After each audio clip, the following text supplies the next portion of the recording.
Hello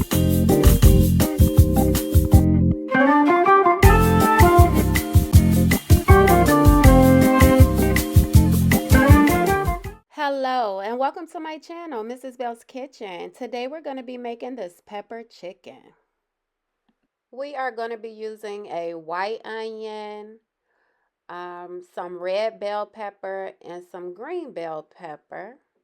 And these peppers I actually had left over from the other day.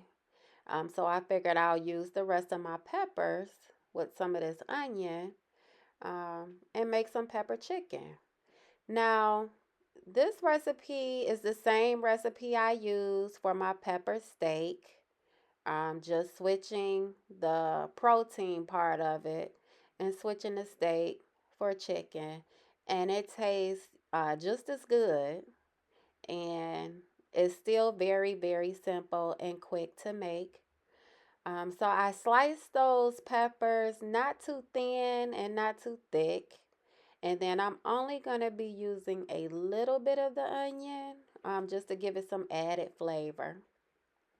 Not too much of the onion, just a little. And once I get those veggies the size that I like them, I go ahead and set them to the side. So I'm just cleaning some chicken tenderloins that I'm going to be using for this recipe. I go ahead and cube those into bite-sized pieces.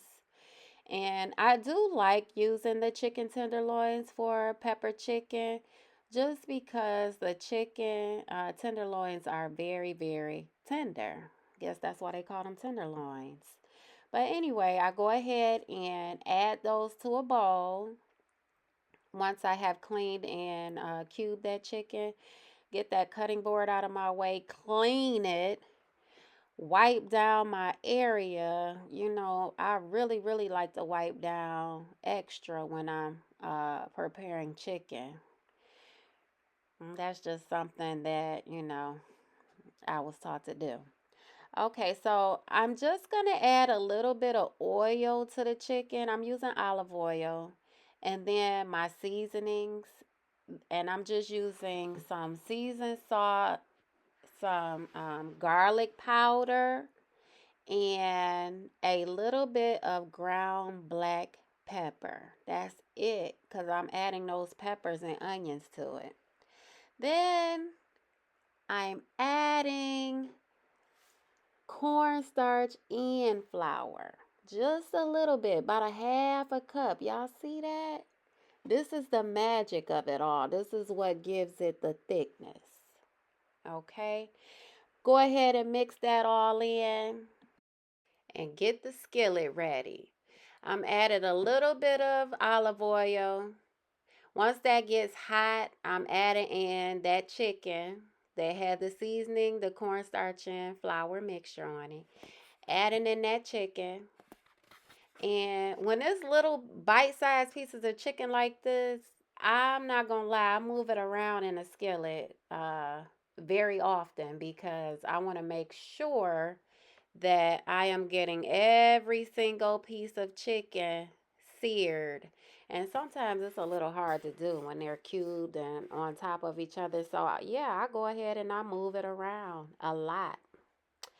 Okay, then I toss in those veggies that we chopped up earlier or that we sliced up earlier. Move it on around up in there.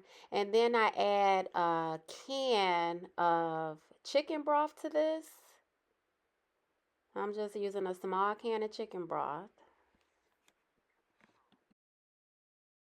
And the soy sauce. You know we can't forget the soy sauce. I add that to all my gravies.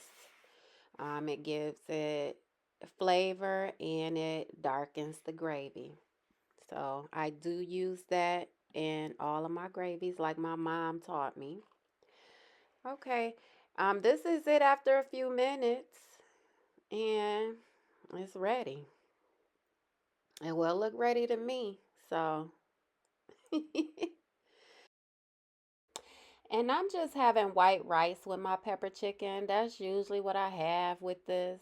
Um, some people might use some kind of noodles, rice noodles or something like that, but With my pepper steak and my pepper chicken, I usually always use white rice. And this is the finished product, pepper chicken. It was so easy and simple, but delicious.